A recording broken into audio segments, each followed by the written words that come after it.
everybody, my name is Luke Marr and this is Hot Lamode, and today on Hot Lamode we are closing this chapter of reacting, discussing, disseminating, analyzing Emily in Paris. We're going to be talking about the second part of the show, which is episode 6 through 10. We'll get into some of the spoilers for the show if you have not already understood that from our first episode, which we did cover most of the outfits on there, so check out that video if you haven't seen it yet. But here we're going to be getting into the tail end of the series, which honestly wasn't that much different than the rest of the show, but like there were some semi-decent looks to talk about, so that's why I've split it into two different videos. So let's get into it. Honestly, the sooner we start, the sooner it's finished. Everybody wins. Everybody gets to go home happy, okay? Let's get into episode 6. I don't fucking know how to do French anymore at this point. We start the episode with an early morning cafe shot in which Emily is wearing a black leather blazer over a simple black dress and a pearl necklace. At this point, I'm presuming it's Chanel, pearls, Emily. It all just works together for her in the costume designer's mind. Also, as Mindy discusses how her dad wants her to come home and how he got her a fucking mansion and BMW, I wonder why he couldn't have also gotten her a better clothing budget. She's an heiress. If anybody's gonna be wearing the Chanel, it should be her. Seeing the beaded bag and heart bag charm is giving me anxiety. Normally, Emily doesn't have the worst bag choices, TBH. I didn't say they were interesting, I just said they weren't the worst. At some point, we learn that Savoie, the PR company Emily works at, will be going to meet Pierre Cardin, a client who runs a couture house. Now, Pierre Cardin sounds a lot like the famous French designer Pierre Cardin. Pierre Cardin, who was famous for his space-age styles around the same time as André Courrèges and Paco Rabanne in the 1960s, is a cute little reference. I'm happy to see it, although Pierre Cardin stopped doing couture a long time ago. Eventually, we meet Monsieur Cardin, who sees Emily's bag charm and says, "Ringarde." What happened, guys? What does ringarde mean? It means basic. He called you a basic bitch. Because of my bag charm? Finally, somebody on the show said it. Ringarde also happens to be the name of the episode, but should have probably been the title of the show. When Emily finishes up her dick appointment, I don't know how you say dick in French, she emerges from her apartment wearing a red and white houndstooth blazer, red, white, and blue cardigan, pleated tartan skirt, and the most hideous plaid bag. The look is so reminiscent of Serena van der Woodsen and Blair Waldorf's looks from Gossip Girl, and I can only deal with one sartorial disaster at a time. So you'll have to wait for the Gossip Girl episodes to come out eventually. Also, mentioning earlier the thigh-high boot thing, I take it back. I wish I could go back and remember a time where Emily in Paris did not ruin an absolutely wonderful shoe. Emily wearing a dress full of lip prints and a red plaid coat feels like a plot device to say this look is about lovemaking and sex. And well, from the moaning, I think I'm correct. Emily in a green Chanel sweater and printed green skirt isn't terrible, although replacing these separates with a knit Tebe Magugu dress would have done the job far better in my mind. Honestly, I don't know why nobody's cutting me a consultancy check. I'm not totally mad about the styling of the purple sweater over her shoulders. It's kind of nice. It's like a thick, chunky sweater. It's giving me very Raf Simons at Calvin Klein. Going to a performance to clean up whatever mess she's made, Emily stuns in all black. And it's kind of reminiscent of the iconic Audrey Hepburn as she meets Gabrielle on the stairs on her way out. A real plot twist would have been if Gabrielle was a chef and a gigolo. The fur shawl mixed with the sheer chevron A-line dress is nice, and the mixtures of the crystal details in her hair, on her bag, and her shoes is a subtle yet smart way to complement the all black. Emily's basic bitch monologue isn't exactly wrong. As Eleanor Waldorf once said, sell to the masses, dine with the classes. But the idea that Emily, who wears at minimum one new Chanel piece an episode, needed to buy a bag charm from an outlet is very,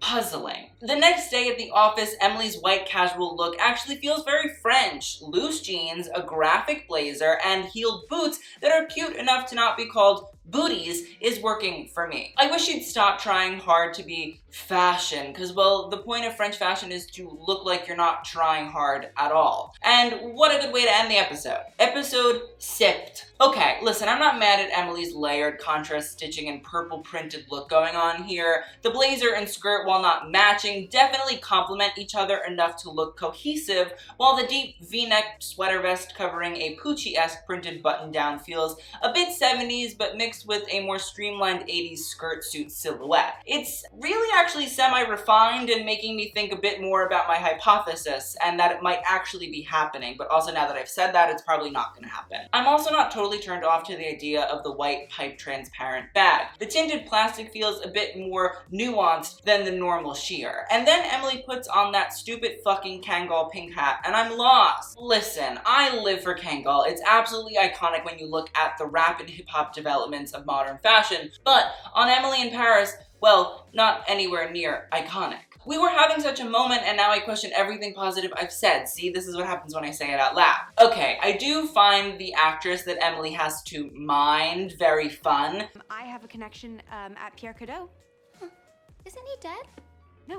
No, he's definitely alive. Seems like a very realistic way most actors and actresses feel about the designers that dress them. Like, they just genuinely don't know who the fuck they are. As Emily gets up to look at the couture herself in a blue blazer, some sort of half-sequin top, a pleated skirt that feels like the Versace Rococo prints on acid, which is sort of just how some of them were, and the Marc Jacobs snapshot bag, it feels very regressive. Didn't this ringard learn anything from the last time she stepped into that atelier? At the event for Savoie, Emily's beaded red strapless gown with black PVC belt is black. It's interesting to see Emily continually work with the strapless silhouette, but the style could have been more dynamic, no doubt. The black handbag with white piping also is quite disappointing, and I wish you'd have been able to step out in a chic bag that didn't have a double CC on it. Something about Emily really loves plaid as this red, yellow, green, and blue plaid knit dress arrives. It's definitely not as cute as her jacket in a similar style from a few episodes ago. Also, if I was coming into the office after losing a client with a $2 million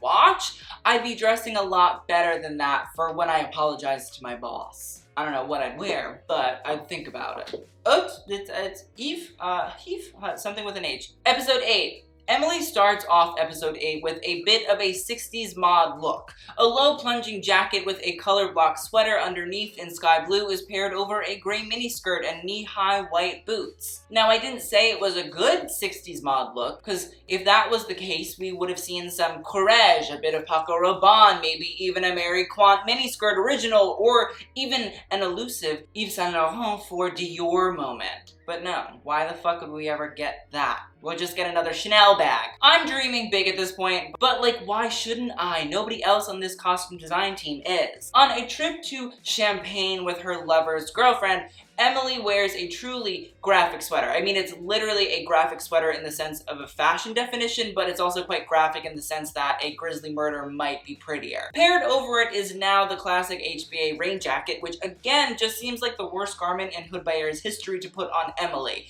Emily says, quote, "I didn't know about the dress code. I wanted to look professional but casual." Where is the oversized denim and somewhat chic sweaters we have seen from you over the past 7 episodes? And a sensible heeled boot wouldn't have hurt, because Lord knows you're not driving, but the strappy green velvet heel just does not make any sense. It's cold. You're wearing a sweater, a jacket, and a beanie, but you're baring parts of your ankles and feet? None of this is logical. I mean, to be honest, this sweater and jeans combination looked like it was ripped off a mannequin from either Free People or Anthropology, which is far more of a realistic aesthetic for an actual young American woman who's working in Paris. I didn't say that's what I want.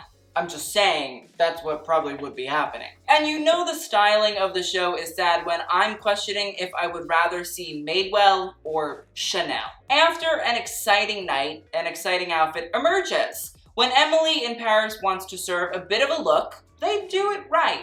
The 80s style plaid jacket is by far the chicest plaid we have seen, and the shape where the shoulders are powerful and then sort of streamlines and becomes narrow as it tapers into the waist is incroyable. The frilled white blouse perfectly plays into that 80s style and is a perfect way to hide any hickeys. As for the denim,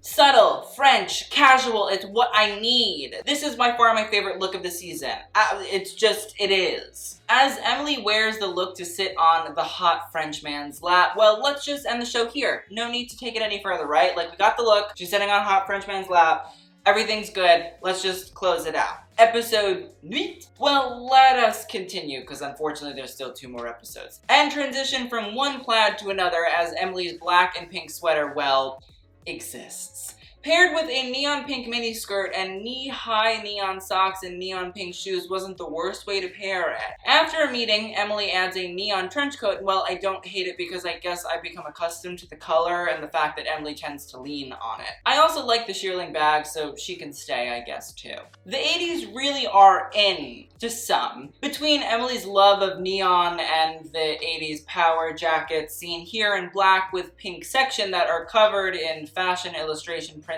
and or embroidery. I didn't say it was great that we're doing it, it's just that it's happening. A color block coat is paired over Emily's blazer look, but it's not very nice in pink, black, and gray. Luckily, it's not on screen for too long, so we quickly move on to a Missoni-esque knit that ombres from purple to white, which by itself is kind of lovely. I mean, the elastic striped cuffs and placket aren't good, but neither is the red button up underneath, so I'll take the positives in stride. When I saw Emily's transparent PVC raincoat look, I laughed. I mean, the PVC coat can be taken seriously. Marc Jacobs, Valentino to Prada. But on Emily, it's meh. I think it's the piping with all the colors of the rainbow that just takes it from chic to cheap. Emily eventually has to become the model for Pierre Cardin's dress, which isn't the worst thing I've ever seen, as it's a white cocktail dress with rigid panels of fabric that creates flower petals on the shoulder and the hip. The young designers that bid on the Cardin dress seems to confuse Pierre himself. It's bizarre. Those designers are bidding on my dress. You should feel flattered, they're fans. If he's worked in the industry for as long as they purport, he'd know most designers buy each other's pieces to then go ahead and knock them off. Many would never admit it and certainly wouldn't publicly bid on the pieces, but it's definitely not like a strange occurrence. The designers then shoot paint at Emily, which in reality is a reference to Alexander McQueen's iconic number 13 collection, where Shalom Harlow is sprayed by 2 mechanical arms with paint as she twirls around on a pedestal. It's not McQueen, obviously, but it's a nice ode to one of the world's most iconic designers, and like, for that, I have to stand. The day after Emily breaks out a pink Chanel turtleneck, which, like, guys, anything but Chanel at this point. Yves Saint Laurent, Christian Dior, Sonia Rykiel, Louis Vuitton, Chloe, Celine, Givenchy, Jesus Christ, where the fuck is the Alaya in this goddamn show? I'm having Chanel overload. It's like Coco Chanel's like in and out of my ear. It's disgusting. When Emily shows Pierre his new merch and he says, Why is my logo on that piece of shit? I came to peace with Emily in Paris. I have to say, while the clothing in it is atrocious, there are some really like funny little fashion tropes that we probably haven't seen since the likes of Ugly Betty and The Devil Wears Prada. I wouldn't say that it's always, you know, masterfully put together, but there's enough like fun fashion references for people that work in fashion to somewhat enjoy. Because listen, I mean, between Pierre Cardin, Paco Rabanne, Courrèges, Coco Chanel, Schiaparelli, Balenciaga, Givenchy, Christian Dior, any of them seeing that their brands have pretty much devolved into t-shirts, well, I think they'd say the same thing. I may hate the wardrobe in Emily in Paris, but I do laugh out loud at minimum once each episode, which honestly is good enough for me for a TV show. Episode 10? The beginning of the end starts with a rhinestone collar choker. Like, on what planet am I living? We just had a good moment. Now we're back to a bad one. And the printed shoe shirt is better off left on the clearance rack, or, I don't know, in a fireplace while the fire is roaring. Eventually, Emily strolls into her office wearing a pink Dior monogram page boy hat. It's horrible. I mean, the Dior monogram that for a decade or so was niche has recently exploded, and well, the pageboy hat is on the lowest rung of the pieces that are acceptable to wear out and about. I think the pink and white enlarged houndstooth jacket paired under the boucle jacket was meant to match the hat, but there is something just so full of effort about how Emily, for the most part, layers her clothing. Like, it's disturbing. It's like Riccardo Tisci had something to do with the show. Eventually, we see there is a matching pink and white houndstooth miniskirt, and I don't know why they didn't just show the whole look to begin with. It would have saved me the trouble of insulting the whole thing. At the Gray Space show, we see Emily in a floral off-white puffer coat and skirt, which honestly can't not combine the reference that part of Gray Space is probably inspired by Virgil Abloh himself. Young designers reworking old references and doing streetwears is sort of how the established fashion industry saw Virgil before he became a staple in the menswear scene. Also, I don't think the look is like terrible. Like, if we'd had more shit like this throughout the show, it would have been a little bit more believable, a little bit more fashionable. Like, Emily in that khaki jacket with like the baggy jeans that Kaya Gerber wore on that, you know, off-white runway could have worked. Like, that could have been a moment here. The Pierre Cardin Sabotage fashion show is clearly inspired by Viktor Rolf's spring 2019 haute couture collection, which utilized voluminous gowns to have shocking sayings like, "F this, I'm going to Paris," and "I'm not shy, I just don't like you." Here, Cardin's work reads, "Fashion is trash, I am tacky, and Pierre who?" As someone who works in fashion, the references to both iconic and ironic collections is quite enjoyable. Emily's final look in Paris for season 1 is one that will be easily forgotten. For the costume designers, that's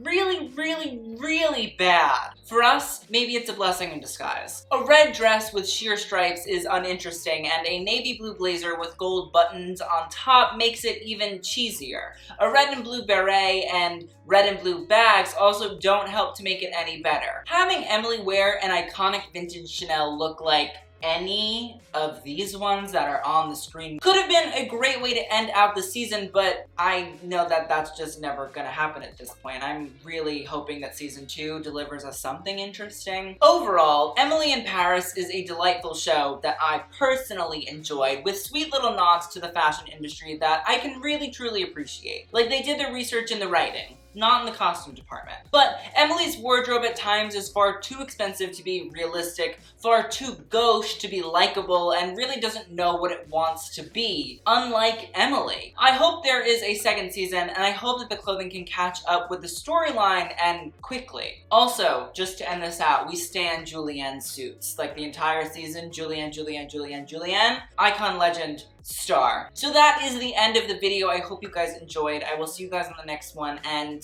TTYL.